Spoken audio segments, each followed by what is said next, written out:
countdown is on, but you're not alone. This is Countdown to College, your weekly guide from Education Quest Foundation, here to help you plan, apply, and pay for college one step at a time.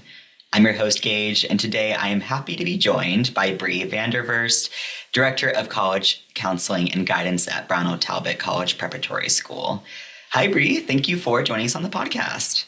Hi, thanks for having me. This is fun. Now, today's episode is all about the sometimes dreaded ACT exam.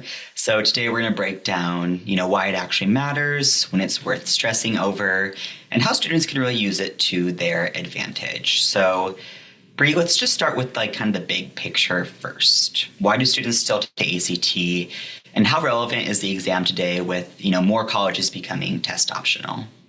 Sure.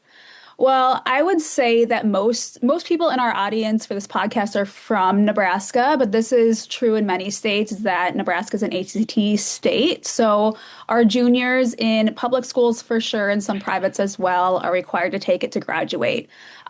So previously it was the NESA test taken junior year as well, but now that this junior test actually has a nice takeaway, benefit to students, you might as well try your best on that April exam, and we'll talk a little bit more about that later.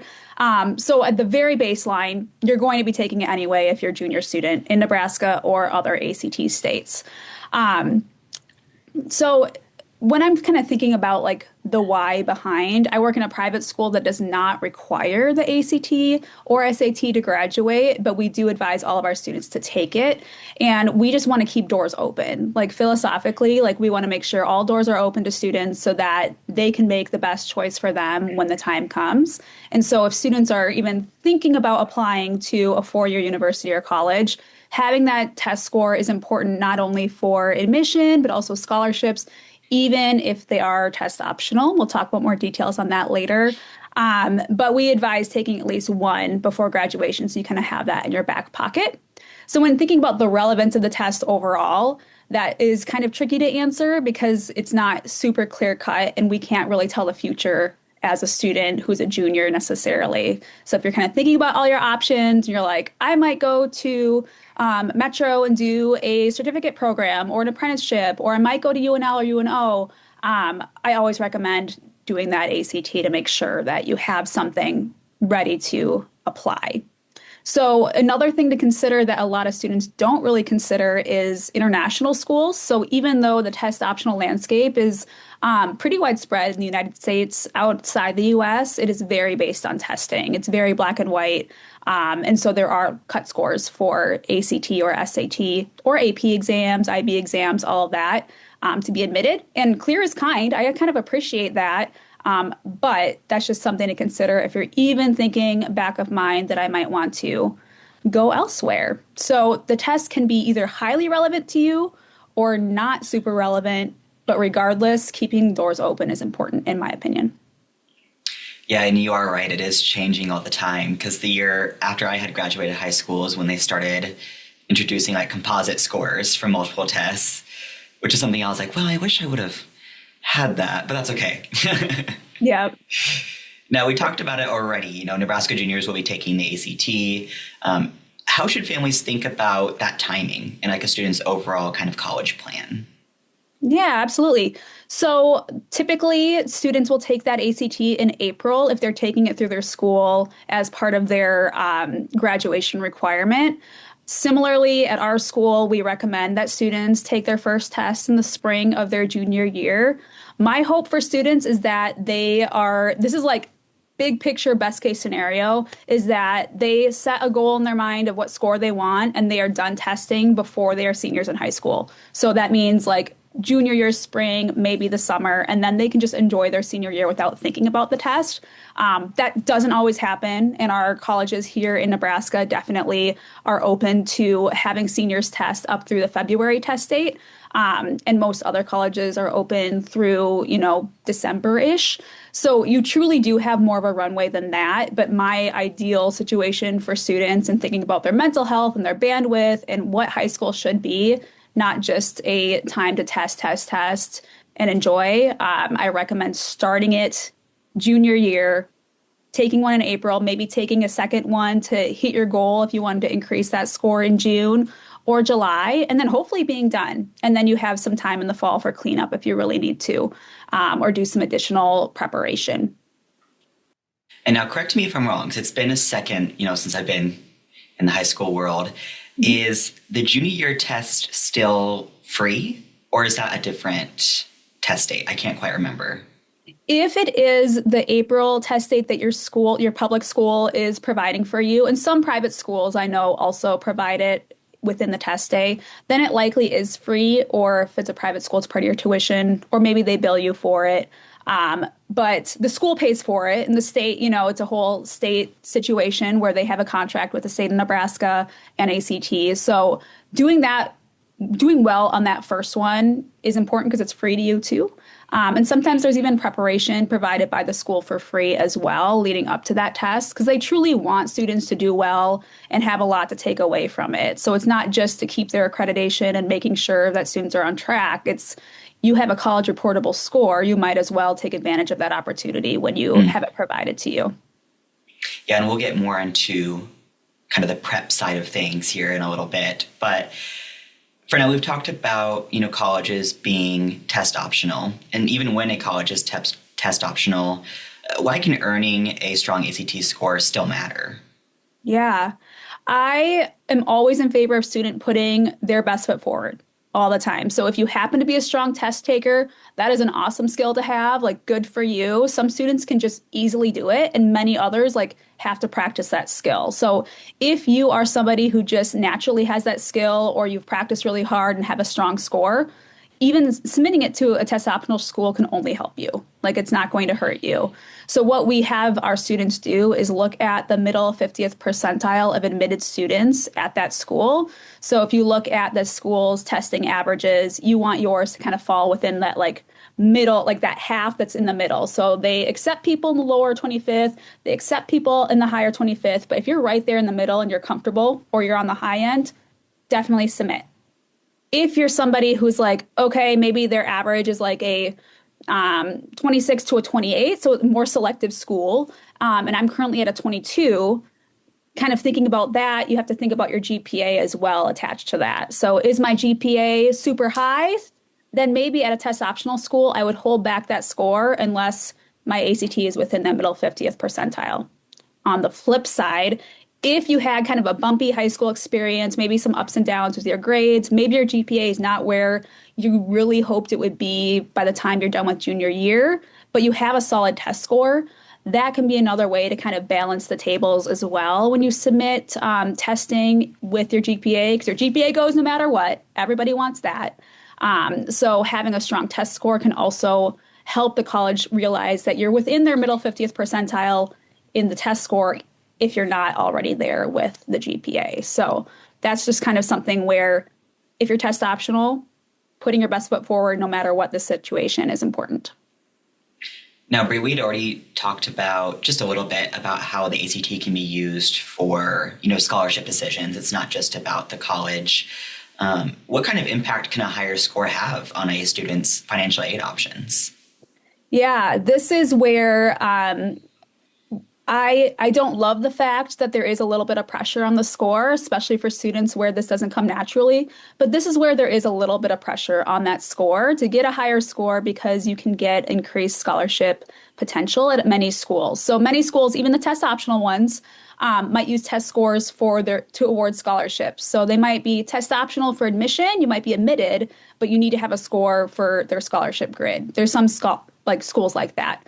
And some are super transparent about the breakdown of scores you need to get certain scholarships. So our Nebraska state system, super good about that. That you need to have a 32 ACT or above to have a Regent scholarship. And so that could be something in your mind. You're oh man, a Regent scholarship, tuition being covered would be such a blessing. Help make college possible for me. I'm shooting for that. And you can kind of look down the list. Mizzou is another college that's really great about they have a whole grid where you can see your GPA and test score, and then you can find yourself on there and be okay, I can I might get the black and gold scholarship because of where I'm sitting right now with my test score and GPA. Mm-hmm.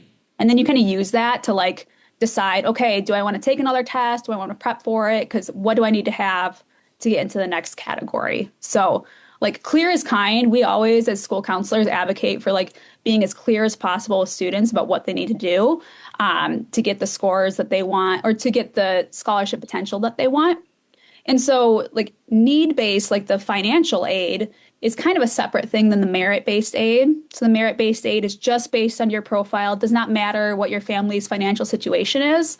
The need-based aid does depend on what your family's financial situation is. So filling out the FAFSA, which is another graduation requirement that you can always go to Education Quest to get some help with because they're the best. We always recommend people to you guys.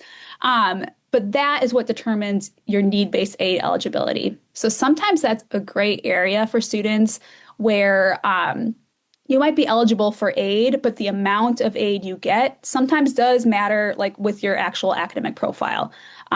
So that's kind of a tricky one to answer because it's very school by school.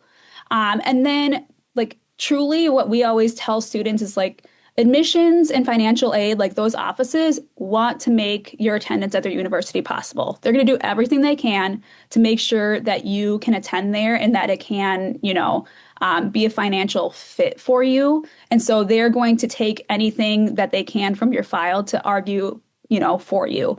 They don't have unlimited budgets by any means, but like sometimes this in action can be like a no harm policy. And so what I mean by that is like the University of Chicago, you can send your ACT score, your GPA, all of your things. They will look at your file, and if your ACT does not happen to be within their middle 50th percentile, they say that they will exclude that from your file and then argue with your GPA if it's the better of the better option. So schools like that, like the student-centered practices, are super helpful and super beneficial. They're highly selective. They're like, single-digit admission rate, but they have a no harm policy because they can afford to do that with their financial aid resources. So kind of thinking through that, like the middle 50th percentile, again, is always what we send students to figure out like, okay, should I send this for admission? And then look at their first year scholarships and see like, okay, what do I need to hit not only to be admitted, but also to get a scholarship to bring my full cost of attendance down.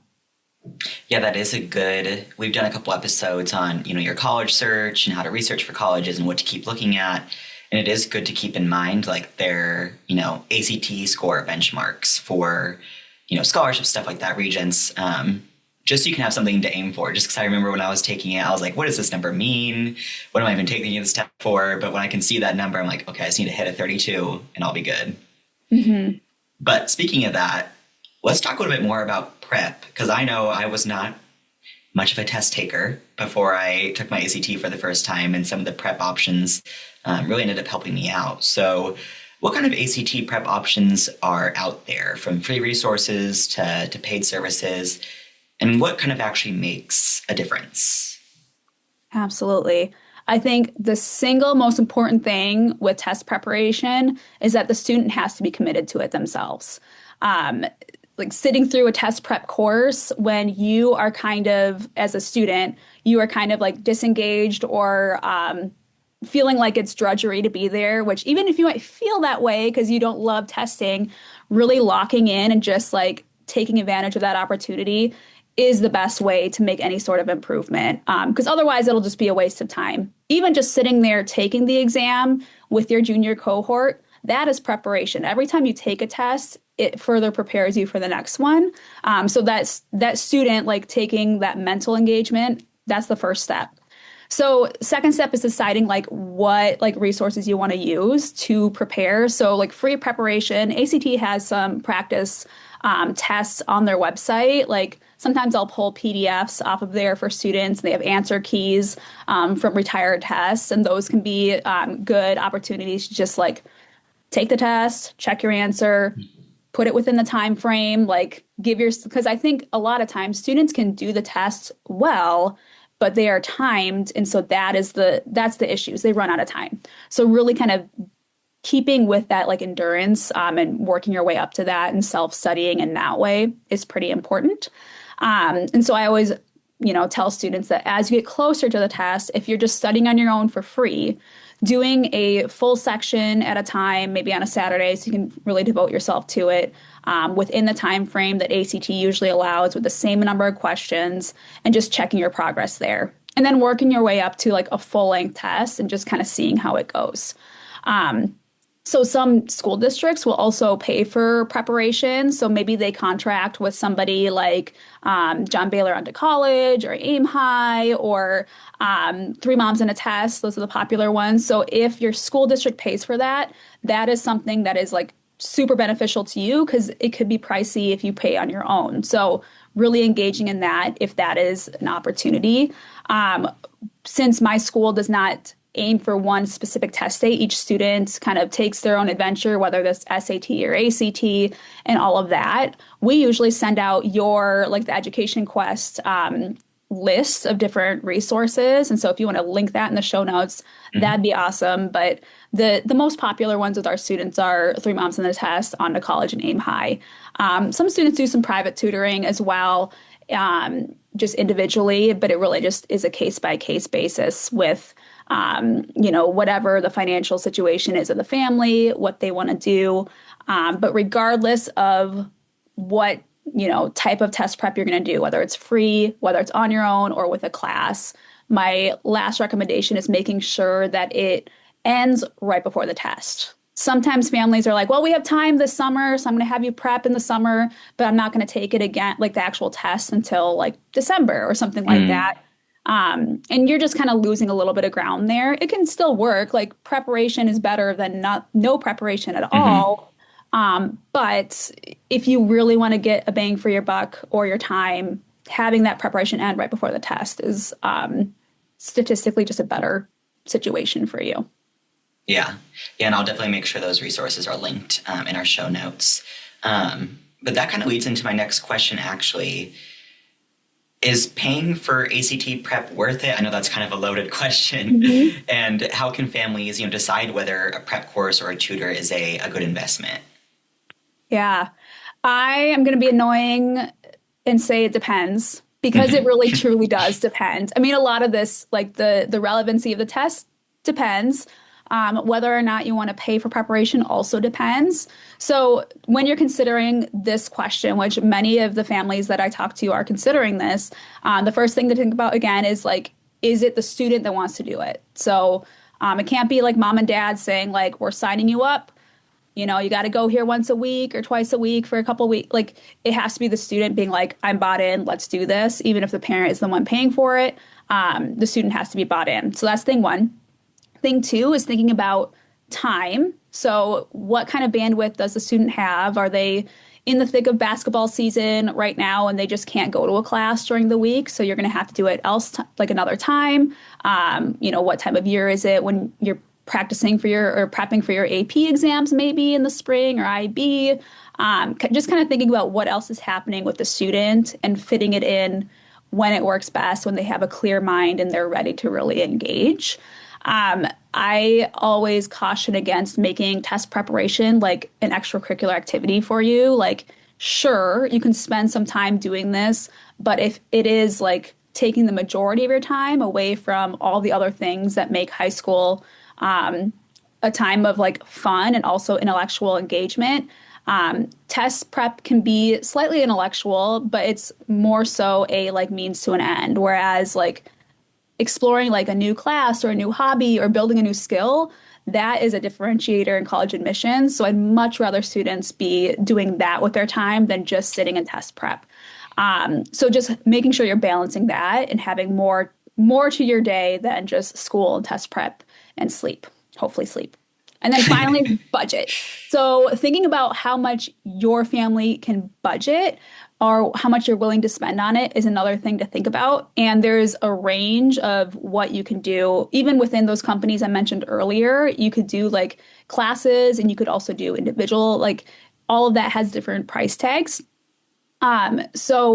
And also thinking about your goals. So the budget and goals, so if you're trying to move up just a few points to maybe hit that region, so you're at a 30, you want to get to a 32. And so you could do a little bit of cleanup, maybe do one class. That could be a huge moneymaker for you. The difference between, the mid-range scholarship to a full tuition scholarship when you kind of do the math on it, because there is some math involved, that can be a huge, even if the class is a 4-digit like price tag with how much you're prepping, that still, it pencils because you get thousands of dollars off a year at UNO, for example. So that's something to kind of think about. But you have to have some sort of achievable goal in mind. So if you're sitting at a certain score and you're trying to jump 8, that's tough. I think talking to the test prep experts and being like, this is my goal score. Do you think this is doable? And they're ethical people. They want to make sure that they are not selling you a product they can't deliver on. And so they'd be able to kind of give you an idea of how long you'd have to prep to make that improvement, or their data showing like how much of an improvement their students make.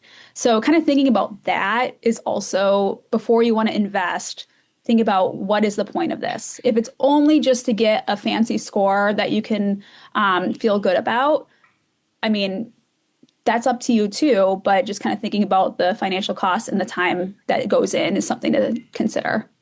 Yeah. Okay, Bri, I have one final question for you. When does it make sense to retake the ACT, and what should students consider before deciding to test again? I know it's kind of a popular question, is how many times should I retake? Should I even retake? So I just want to hear kind of what your perspective is. Yeah, I think that it does make sense to test again if you didn't meet your goal score the first time and you have a solid goal in mind. So to me, that is the first thing to kind of consider. Other things to consider are like how much it costs to test. It's $68 if you're not getting it paid for by your school.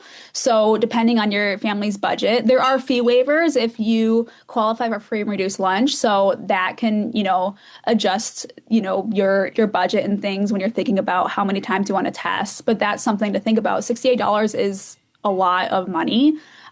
So going into it with a plan is something to think about. And I tell my students, it's like the definition of insanity is doing the same thing over and over without and expecting something different.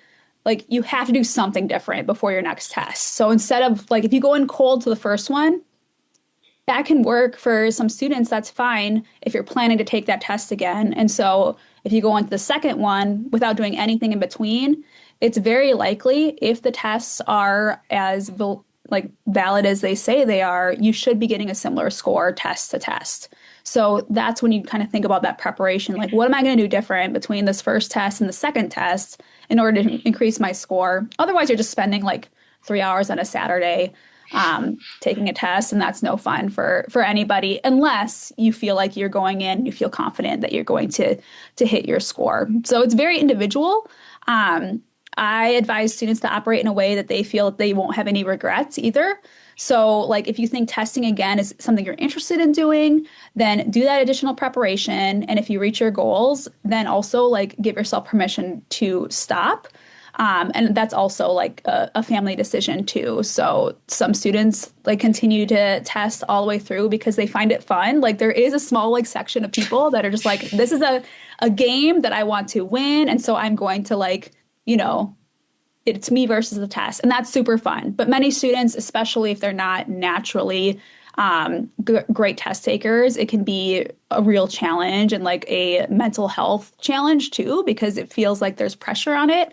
And so that's why I really appreciate those test optional schools that recognize this isn't an IQ test. It's truly a how well can you do A, B, C, D within the time we give you. And there's so many other ways to also demonstrate your intelligence and all the cool things you bring to the table. So if test prep is something and testing is something you want as part of your best foot forward, then you definitely can put in some time and prepare and get it taken care of.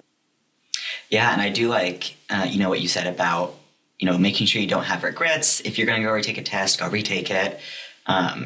It's so funny. My best score actually came from a test date that I was prepared for, but I had cheered the night before at a football game, slept over at a friend's house, woke up late. I was like, I'm not ready.